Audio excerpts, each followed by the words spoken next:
Fighting Blindness Canada's Young Leaders Program is a career-oriented initiative that provides young people, aged 15 to 30, who are blind or partially sighted in Canada with the tools they need to develop skills and pursue rewarding careers. The webinar you're about to watch is a recording.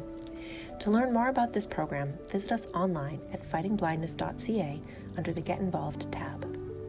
The Young Leaders Program is proudly supported by RBC Future Launch. We hope you enjoy this webinar and share your thoughts with us in the comment section below. All right, so my first question for everyone is to describe a time in your life when you found it difficult to socialize, and how did you kind of deal with that challenge? So why don't we start this time with Ramya? Sure, thanks, Morgan. So I'm a very introverted person, so I find it difficult to socialize it could be in any given circumstance, which is super ironic because I'm in a very social and talkative field in radio. But that's something that I've had to learn how to do and learn how to do properly and really kind of like say, okay, this is this kind of circumstance and this is how I would socialize here. But a while ago when I was in post-secondary, one of my first experiences being in post-secondary was going to Ryerson University. And I went there straight from high school when I was 17. And when I got there, it was just like this big wide world full of brand new people. And a lot of my best friends weren't there with me. They had all went to different schools. And I found it to be so overwhelming socially more than anything. You know, the transition, a lot of people talk about, academics are going to be different, supports are going to be different, disability support specifically will be so different from what you know in high school and how people have supported you throughout your life. And all that was absolutely 100% true. But the thing that I found most difficult was socializing, and I never went to Frosh Week. I didn't, even though I lived on residence, I didn't socialize with any of my like dorm mates or the RA, even who the RA, the resident advisor, they always tell you like, come to me if you need anything, come to me if you're shy, if you're nervous, if you have questions, if you're scared. Like they really, really encourage you to come to them. And I never did because I was more nervous and more like antisocial beyond recognition because I just didn't know how to deal with it. So that was one of the hardest things for me those 2 years, because I didn't last the 4 years doing English, which is what I originally went for. But those 2 years that I was at Ryerson, I really struggled and I didn't take part in things. And I purposely, not just didn't take part in things, but purposely pulled myself out of naturally occurring social situations like Frosh Week and like social activities around campus. When people wanted me to get involved, I'd say no thanks and I'd walk away and I'd stick to friends that I've had outside of school and go visit my family and my parents all the time. And I really, really pulled myself out of these situations. And I think that was totally the, like, knowing what I know now and feeling the way I do now, I would have changed that completely at the age of 17. But at that age, you're kind of, and in that phase of transition, you are where you are, and there's no way to realize that or change your mind, you know, halfway through. So I just had to learn over the years. And some things that I would have changed is really just when the opportunities came, take it and rip the Band-Aid and try to be social, because now I do those things. Now I just fully immerse myself into social situations and I love it. And the experiences that I have after I go through the social situations, I love. So I would have loved to do that more when I was younger. My gosh, I relate 100% to everything you just said. It like described me at that age as well. I think it's such a tough age for a lot of us who have that, you know, introverted personality. Sarah, what about you? So, you know, have you ever had a time where you feel like it's very difficult to socialize? How have you dealt with that in the past? Yeah, 100%. I think it started for me a little bit early on when I was in actually in high school. I just because I went to an elementary school where I was integrated with, there was other low vision and blind students, and then when I started in my middle school and in high school, I came into this whole new world where I didn't have friends, and I felt like I was starting from scratch, and it was very hard because I didn't really know, I guess, how to make friends, if that made sense, or just to socialize in general. And especially with being partially sighted. So I kind of just was a person that kept to myself and was very quiet. I mean, my family and close friends will not say that about me. They say I'm very chatty, very talkative. Um, but I do consider myself a very introverted person, and I will stick to very small group settings. Like if it's more than 2 or 3 people, I will not, like, I will part of it, but I just won't talk. I will be the observer in the group. And when I moved on to post-secondary school, again, I kind of just stuck to myself. Didn't really, to be honest, I didn't live on campus, but I didn't even take the opportunity to go and see what social events are happening. In a way, I just felt like maybe I would not be included in those events. And I didn't know anybody in any of my classes for me to be like, okay, let's do something. And so it took a while for me to kind of come out of my my shell. And now that I think back on it, it's like I maybe could have been a little bit proactive and checking out at least what the social gatherings and social things that were happening in the college and on campus, and trying to take part or finding a way to take part in those. And yeah, but now I feel like I have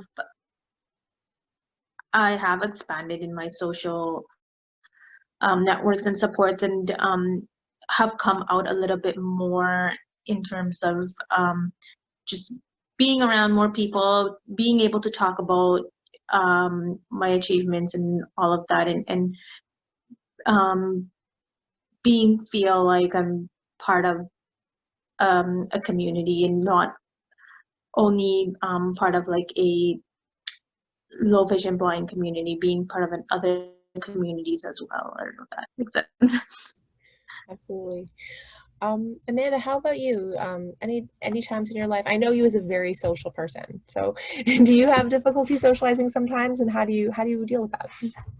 So I did, similar to what Ramya said when I was in university, and even actually when I was in high school, but I'll talk about university for now, but found it very hard to socialize in terms of being in residence, and which I was in when I started at University of Ottawa.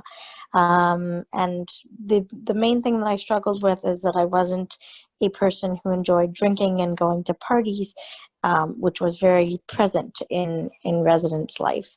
And unlike some of the other people who were away from home for the first time, I had been away. I went to W.S. McDonald School for the Blind for high school, where we were in a semi-residential environment for the duration of my high school experience. So this was not something that was new to me in terms of having some freedoms. And so I found that I didn't always necessarily fit in terms of the social landscape of residence life. But yes, typically I'm quite social. It just was a tough environment to break into.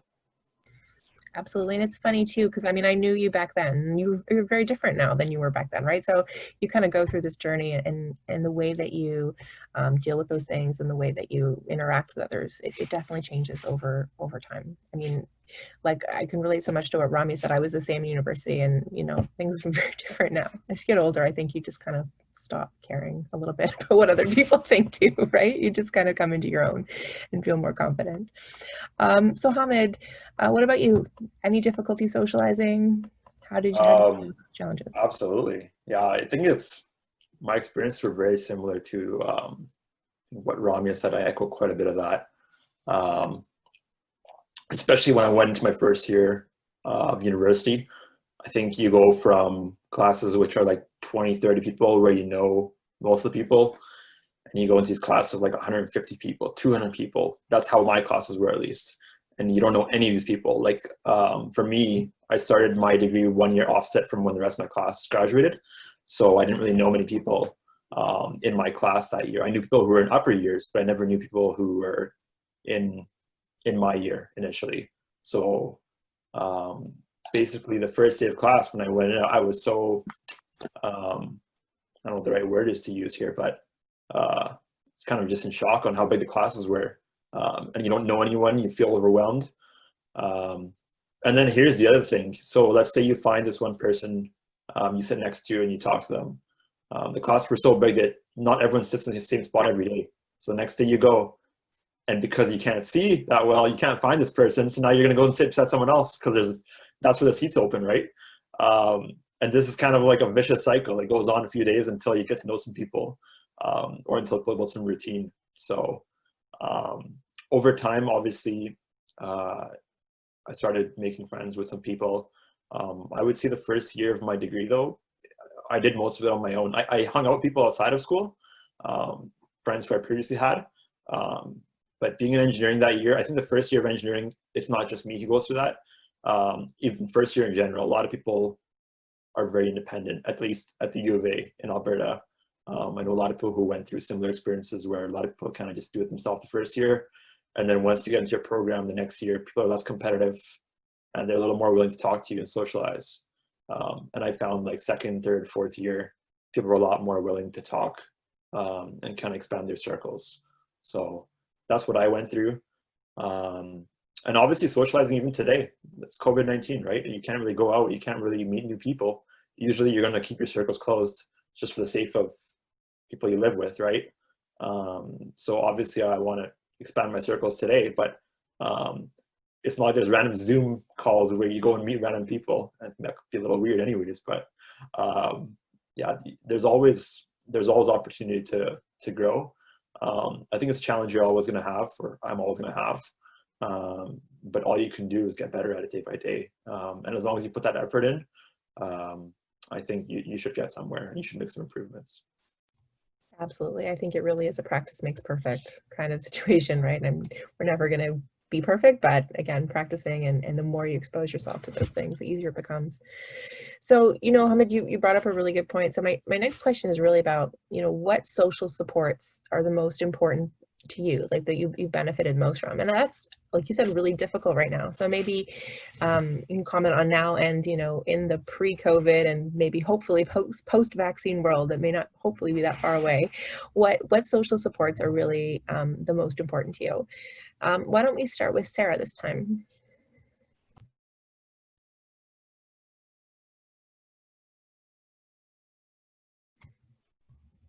Uh-oh, Sarah's on mute or frozen, can't tell. Oh, there we go. Can you hear me now?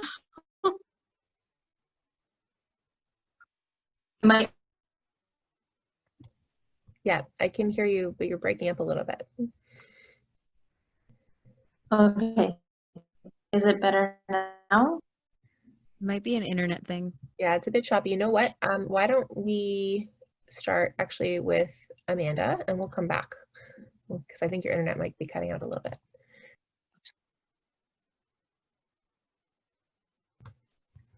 Amanda, are you there? All right, Ramya, you're up. This is making the rounds. Okay. Okay, so yeah, I can go again. And this answer is really just, to me, it's a very clear-cut answer for myself because I've kind of done retrospect and seen what has helped me over the years. And as I've disclosed that I'm very introverted, and it's kind of difficult for me to make close-knit groups and friends anyway. And kind of, Amanda, to what you were saying, I walk into new environments and I feel kind of either left out or uncomfortable most of the time because I feel like I can't fit in. And a lot of that has to do with obviously disability, and we disclose as soon as we walk in for some of us because we carry white canes or we have guide dogs. And so for that reason, I usually walk into an environment and feel like, okay, I need to really either try harder than everybody else or wait around to be socializing. So the number one thing that I find to be helpful are the people that I already have in my life. And that means friends that I've kept in touch with for years and years and years, who will not just be there to socialize with on a regular basis. Like, okay, if I want to hang out, I could just call up my friends, but it's not really about that. It's really about expanding as well.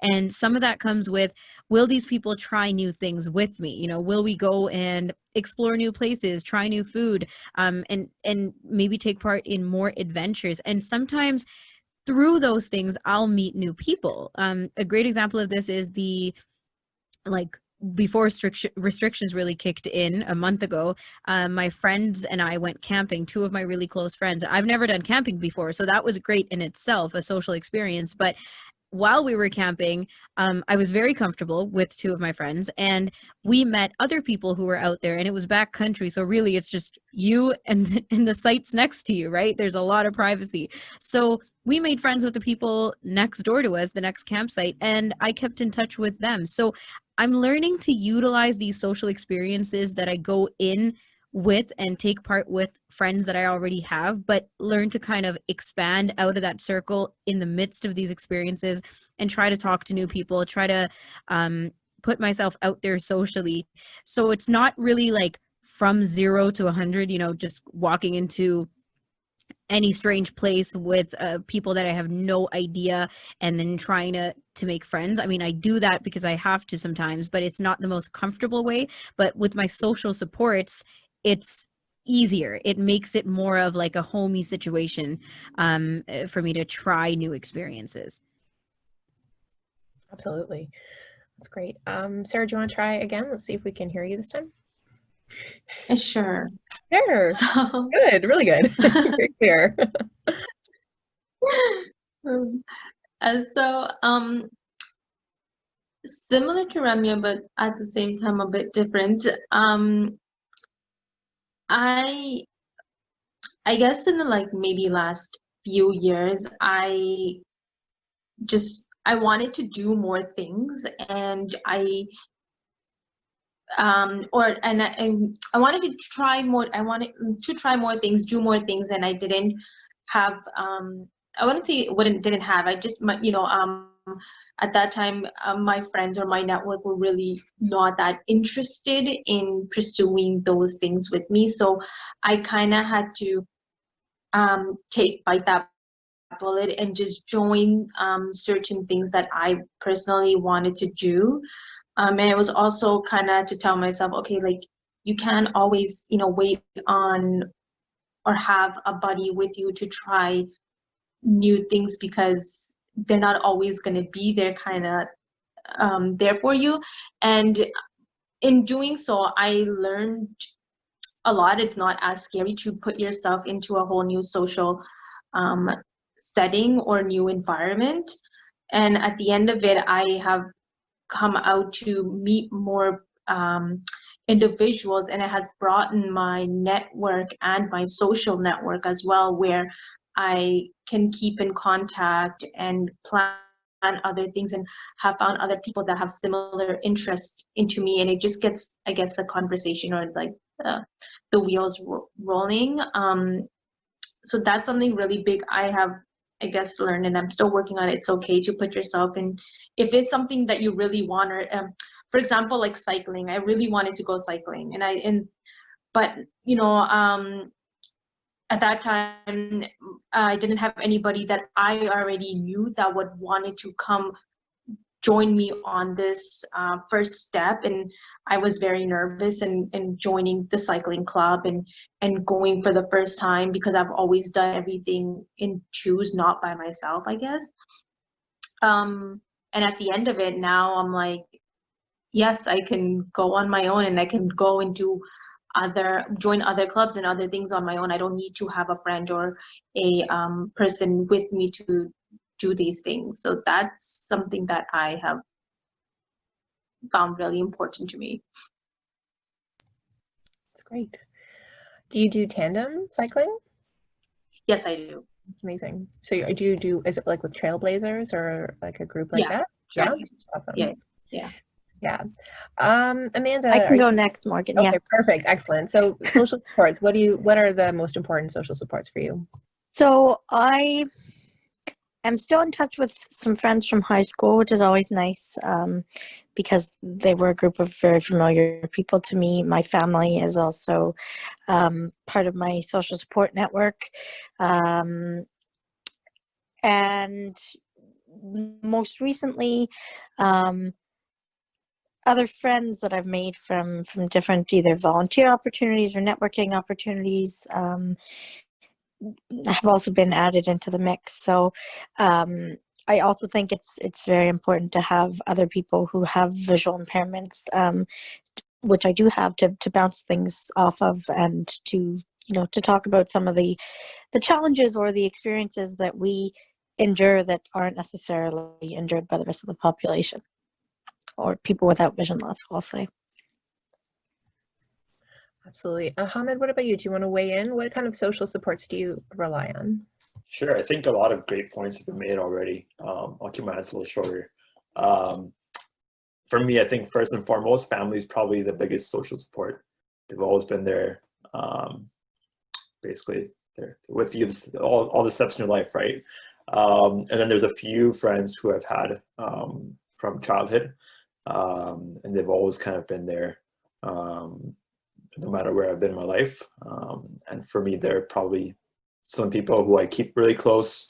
So yeah, they're the big ones. As far as like stress relief and whatnot goes, sometimes when things go south, I think the biggest thing for me is usually just winding down. I'm usually known to be someone who's really always trying to be really productive. Sometimes just calming down, going for dinner with some friends, or just going and playing some sports like soccer, play a little bit of soccer, or hockey. That's just kind of what the big things are for me. Absolutely. So I'm going to stick with you. Don't mute yourself just yet. So I want to shift gears a little bit away from sort of the social supports to more of the networking side of things. So how has networking helped you sort of in your personal, but also in your professional life? I think networking is underrated, to be honest with you. So many people talk about it, and I think you can't talk about it enough. So I'll just go on a little tangent here. So basically, before I started my degree, I used to work in sales. And during my time in sales, I built a massive network of people. I had people who told me they would give me a job basically once I graduated, before I even got into school, because I made a good impression on them during that time. Fast forward 4 years, and I'm looking for a job coming out of school. Some of those networks which I built opened some opportunities.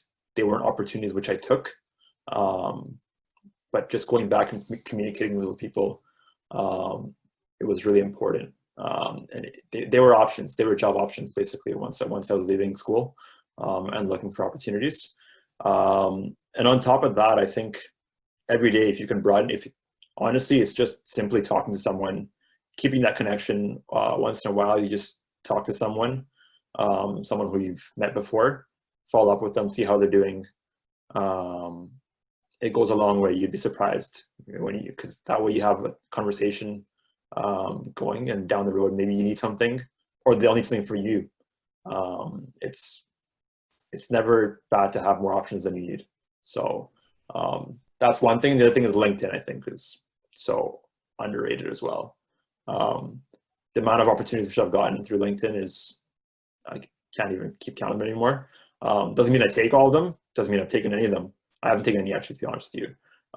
But there are always options out there, right? When people come knocking on your door to give you opportunity and it's something that you didn't look after or go looking for, you're in the driver's seat. So you always have the option, whether you like it or not.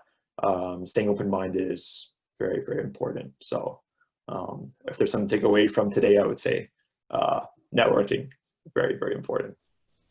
Absolutely. And I really relate to what you said too, because it's not just about meeting someone, right? It's about fostering that relationship over a period of time, because that's how these opportunities, like, unexpectedly can come your way, right?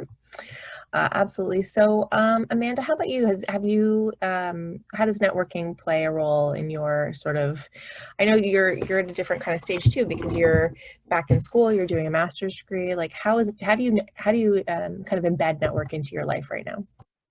So for me, networking began,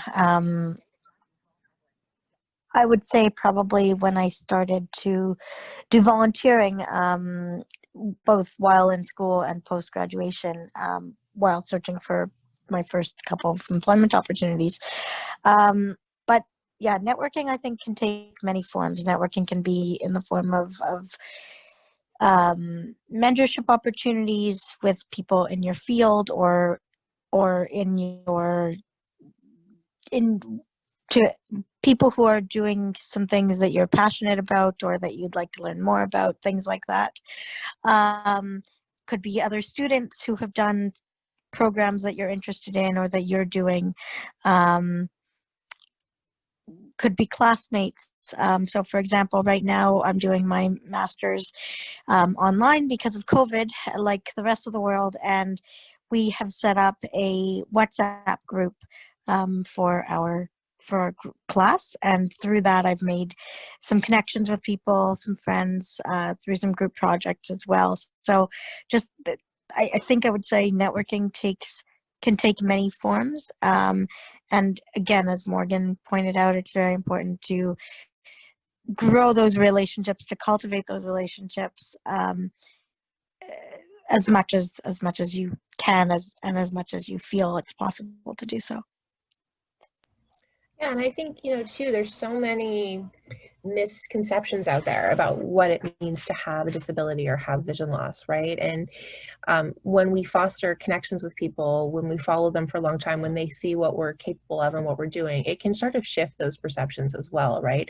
And that could open doors as well, because we see that a lot of time with employment issues, that employers are kind of tentative about hiring someone that they're not really sure what they're getting, right? Like they don't really understand what vision loss, what disability means. So being able to sort of shift perceptions through kind of cultivating these relationships, I think is so important. I'm going to go off script just a little bit because there's a couple things you guys have said that I think is really interesting, and I'm going to put Ramya on the spot. Sorry, Ramya, I know I always do this to you. But, you were talking a lot about being introverted, and that's something I can really relate to. How do you kind of work that? Like when you're in a networking situation, how do you kind of push your boundaries a little bit to network, to meet new people when, your instinct is to kind of pull back? Yeah, and honestly, this is so timely, Morgan, because I've been working on this hardcore for the last few months with COVID around. We're all just kind of doing a lot of inner reflection, right? And being like, okay, what am I? What type of person am I? What am I presenting to people out there?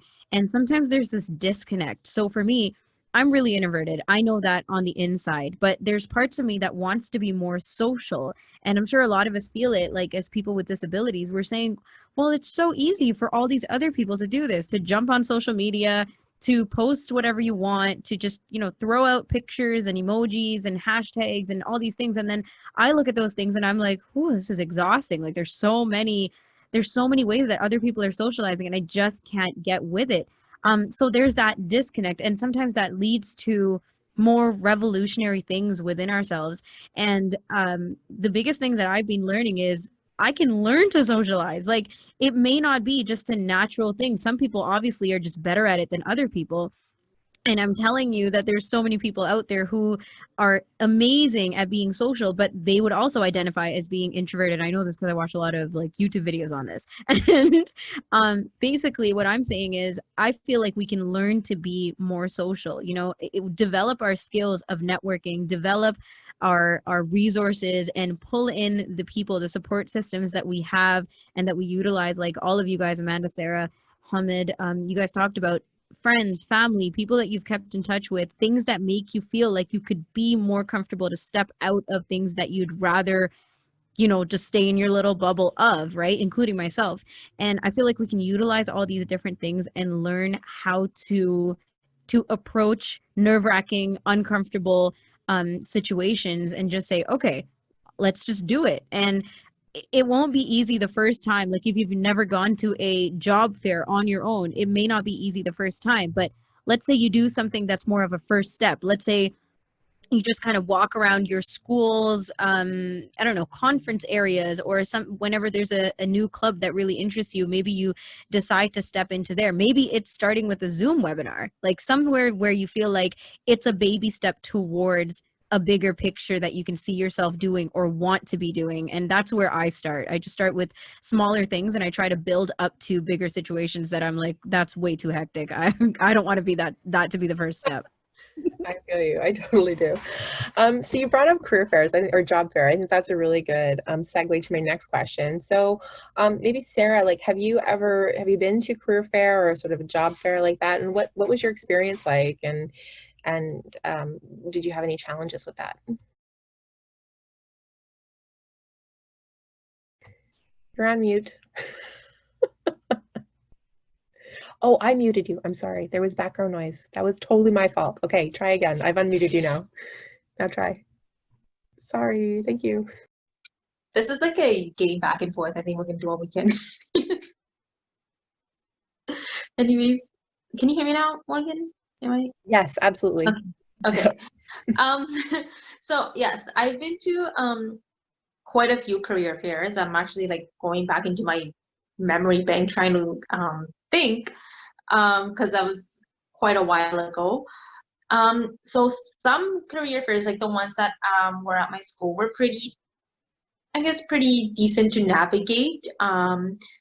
Since I did go with people I knew, so we had the same interest, so we only went up to those specific booths and talk to them and get information and things like that. And again, that's where your networking and your little elevator speech comes into, because if you're looking for a job, that's the time to really sell yourself when you're speaking to these people at the career fair.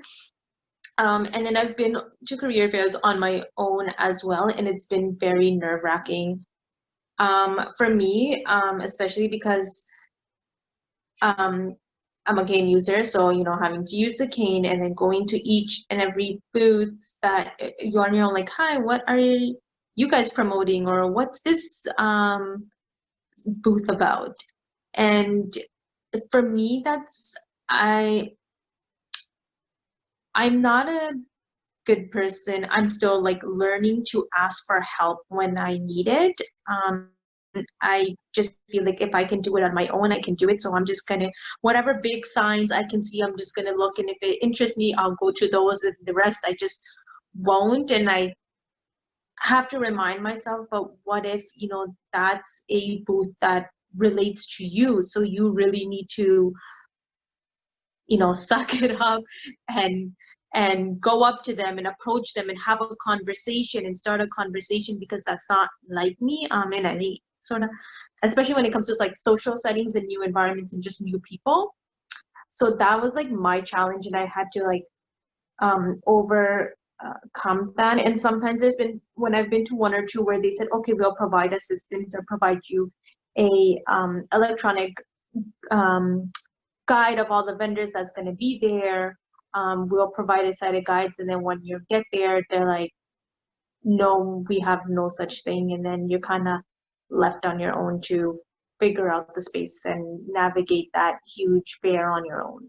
So that's sort of been my experience. And so I've also learned, like, you need to really be able to advocate for yourself and really network. And Yeah, I think that's so important. Like you said, so many things there that I think are really key. So I know we're going to talk more about those things, but yeah, I mean, advocacy and like, really being able to assert like what your sort of accommodations or accessibility needs are really important.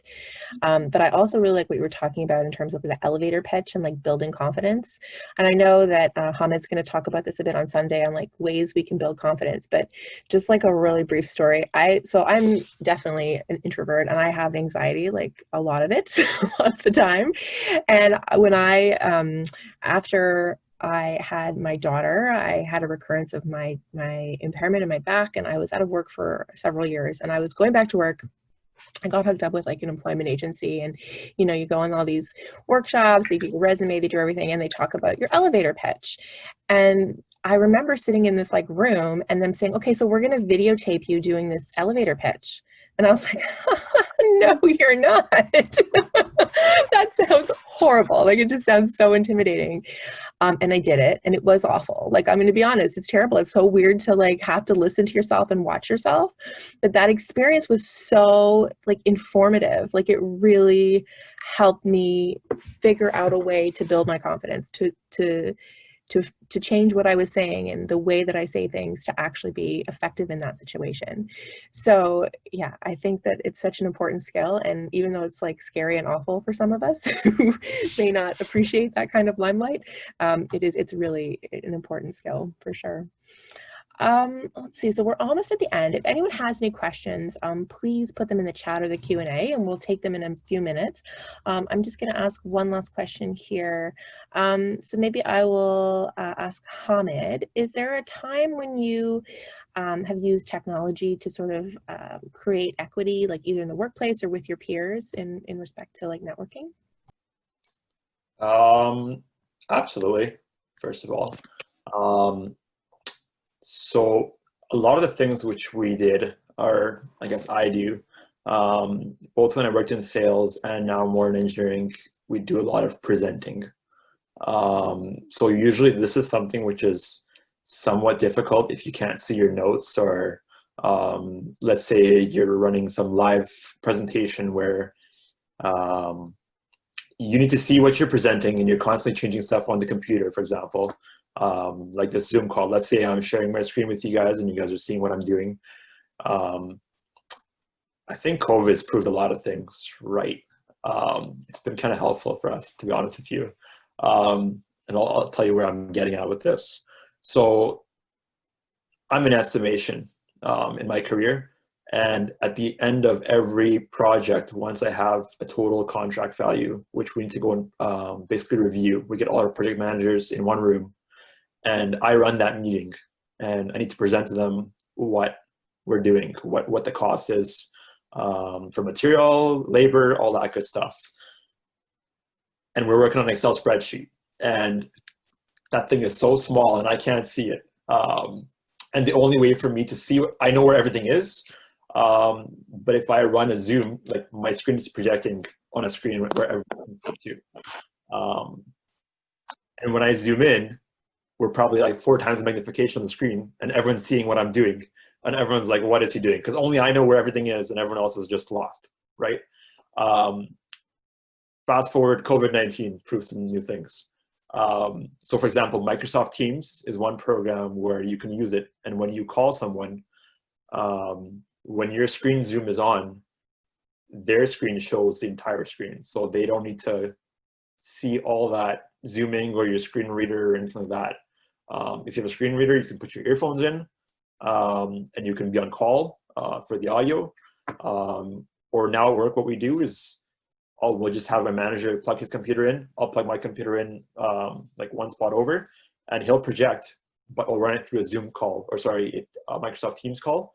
So basically I can work on the computer and everyone else doesn't need to see me zooming in and out of everything constantly. And they can follow along. So I think that's, might be a little confusing the way I explained it, but it's definitely made my presentations run a lot more smoother, and they're a lot more efficient. And it's something I would definitely recommend trying out. That's just one thing. There's many others, but we can talk about those throughout the weekend. Absolutely, that's really neat. I didn't know about that feature. That's cool. Yeah, so I don't know if anyone out there has any questions. Let's see. I don't see anything in there right now. Do you guys have any sort of final thoughts about networking and social supports before we talk a little bit about tomorrow? Amanda, how about you? Anything you want to say before we wrap up? I'm sure I do, but I don't at the moment. So if things come up during the weekend, I'll make sure to. It's been a long day, guys. I know. Yes. I tell you. Actually, David has a question in the chat. Actually, it's not. Let's see here. He says, knowing what you know now, would you change the way you That's all it says. But I think maybe got cut off there. But knowing what you know now, like, would you change the way you have networked maybe in the past? Is this question for everyone or? It's for everyone, yeah. Yeah. Anyone? Okay, I guess I can answer it. I would say, knowing what I know now, I would definitely do things more differently, in terms of being able to share. Something that I've learned is that even when you're just talking to someone for the first time, it's very important to talk about like what you do in your profession, or what are your hobbies or things that you're involved in, because you don't know where that will take you. And I wish I was able to talk a little bit more about myself and things that I was involved with when I went, especially to career fairs and stuff like that. I'm really not good at sharing things about myself or talking about myself, and I really don't like the question when they say, Tom, tell me a little bit about yourself. I always struggle with that. So that's because from experience, I've learned that when I have shared things, even in my just social network of things I'm involved with, or things that I'm doing, or in the profession that I am, opportunities have come my way. So if you don't speak up, if you don't share about what you are involved in, or what you potentially want to do, or what your interests are, you're not going to get those opportunities to you.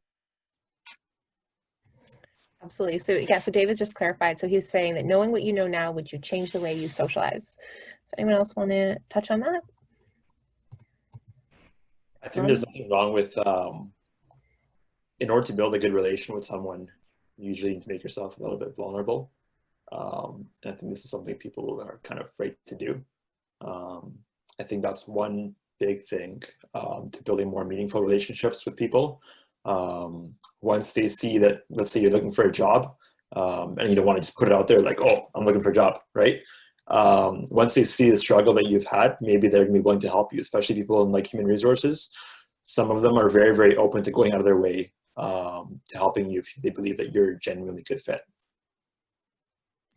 Absolutely. And Danica had a question as well. So she's saying, what advice do you have for maintaining professional connections? And how much time do you find yourself devoting to keeping in touch with such connections? Maybe Amanda or Ramya? That's a really good question.